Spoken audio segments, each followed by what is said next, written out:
iniciando a meditação do nosso culto matutino, eu quero ler para você Marcos capítulo de número 2, verso 1 até o verso de número 12. Marcos capítulo 2, verso 1 ao 12.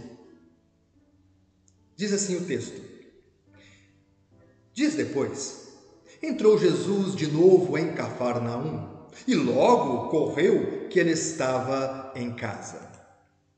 Muitos afluíram para ali, tantos que nem mesmo junto à porta eles achavam lugar, e anunciava-lhes a palavra. Alguns foram ter com ele, conduzindo um paralítico levado por 4 homens. E, não podendo aproximar-se dele por causa da multidão, descobriram um eirado no ponto correspondente ao que ele estava. E, fazendo uma abertura, baixaram o leito em que jazia o doente. Vendo-lhes a fé, Jesus disse ao paralítico: Filho, os teus pecados estão perdoados. Mas alguns escribas estavam ali assentados, arrazoavam em seu coração: Por que falei deste modo? Isto é blasfêmia? Quem pode perdoar pecados senão um, que é Deus? E Jesus, percebendo logo por seu espírito que eles assim arrazoavam, disse-lhes: Por que arrazoais sobre estas coisas em vosso coração? Qual é mais fácil? Dizer ao paralítico: Estão perdoados os teus pecados? Ou dizer: Levanta-te, toma o teu leito e anda? Ora, para que saibais que o Filho do Homem tem sobre a terra autoridade para perdoar pecados, disse Jesus ao paralítico: Eu te mando, levanta-te, toma o teu leito e vai para a tua casa. Então, ele se levantou e, no mesmo instante, tomando o leito, retirou-se à vista de todos, a ponto de se admirarem todos e darem glória a Deus, dizendo: Jamais vimos coisa assim. Eu quero compartilhar com você nesta manhã, a partir do verso 5, o tema perdão que liberta. Diz assim o verso 5: Vendo-lhes a fé, Jesus disse ao paralítico: Filho, os teus pecados estão perdoados. Desde muito tempo, pessoas atribuem a um pecado específico a causa de males específicos físicos.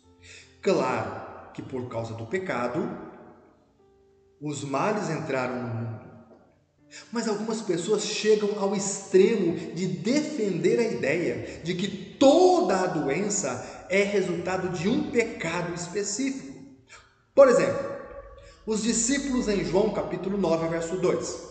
Eles perguntam a Jesus quando viram um cego de nascença: Mestre, quem pecou? Este ou seus pais, para que nascesse cego? Algumas pessoas ainda acrescentam que, se não houver cura, a culpa é do doente que não teve fé. A culpa é porque as pessoas não tiveram fé. Porém, Jesus curou muitos doentes, independente da fé deles. Por exemplo, Mateus capítulo 12, verso 9 a 13, o homem da mão ressequida. Outro exemplo, lá em João capítulo 18, a partir do verso 10, ou Lucas 22, versos 50 e 51, quando Pedro, lá no Getsêmani, no momento que Jesus está sendo preso, Pedro saca de uma espada e corta a orelha do servo do sumo sacerdote, Malco, e Jesus restitui a orelha cortada de Malco. Ali não fala de fé. A cura do homem coxo que ficava mendigando na porta do templo, Atos capítulo 3, verso 1 a 8. Vemos que a falta de fé das pessoas não limita o poder de Deus. Deus pode realizar coisas na vida das pessoas, tendo elas fé ou não. Deus é Deus. Porém, o padrão de ação de Deus visto na Bíblia não é estimular as pessoas a verem para crer, mas a crerem para ver. Ou seja, os milagres são instrumentos para direcionar, conduzir e confirmar aquela fé depositada em Deus ou em Cristo Jesus como pessoas dignas desta fé.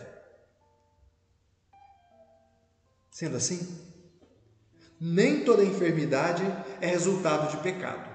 Porém, um dos resultados do pecado não confessado e não corrigido pode ser sim uma doença. Leia o Salmo 32. Voltando aqui ao texto de Marcos capítulo 2, vemos que o diagnóstico de Jesus sobre as doenças da alma é impressionante. No caso desse homem paralítico, do capítulo 2 de Marcos, Jesus surpreende a todos com a sua descoberta, com o tratamento e com a cura. De onde provinha a paralisia daquele homem? Teria ele nascido assim? O texto não diz. Teria ele sofrido um acidente grave? Ocorreu algum erro cirúrgico? O texto não diz.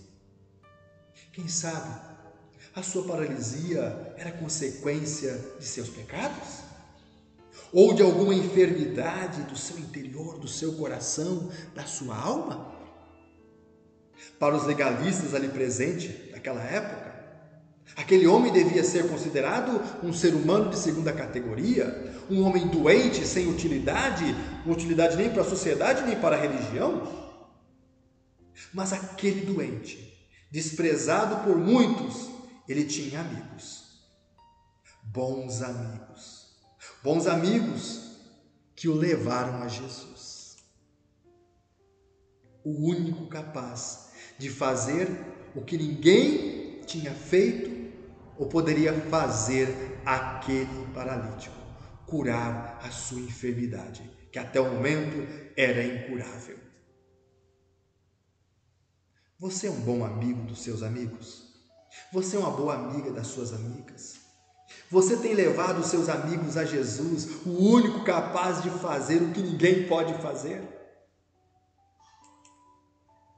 Bem, ao ver aquele homem, a primeira coisa que Jesus diz é: filho, os seus pecados estão perdoados. Verso 5. Onde existe pecado não confessado, existe culpa. Onde existe culpa, existe sim um tipo de paralisia. Quem tem culpa adoece facilmente. Quem tem culpa perde o rumo, fica sem ação e sem saber até como recomeçar. Quem sabe a culpa vivia no coração daquele pobre inválido, secreta, incubada, provocando aquela paralisia. Ah, quantas coisas secretas, incubadas no interior das pessoas podem estar provocando uma legião espiritual, amarrando, paralisando a vida delas.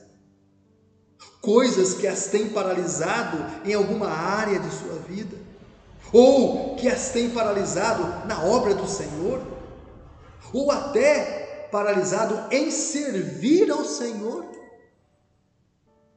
Aquele homem parou e não mais andou.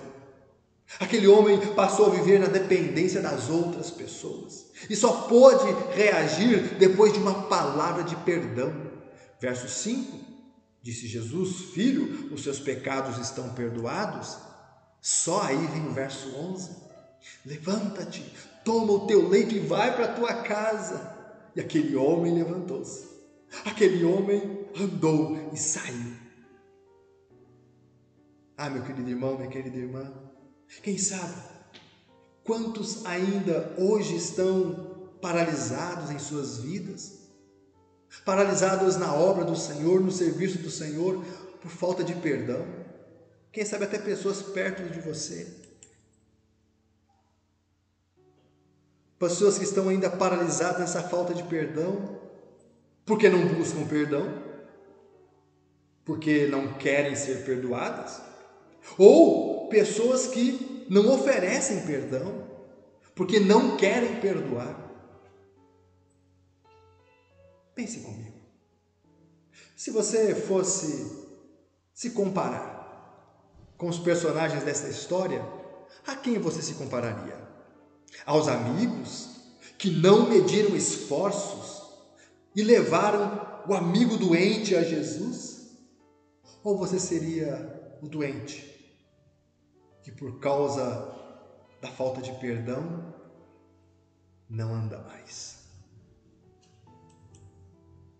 Olha, assim como aqueles amigos não mediram esforços para levar um amigo com problemas a Cristo, que nós também sejamos bons amigos dos nossos amigos e os levemos àquele que perdoa, aquele que salva, aquele que transforma, que abençoa, que ajuda, que cura, que liberta, aquele que renova, Jesus Cristo.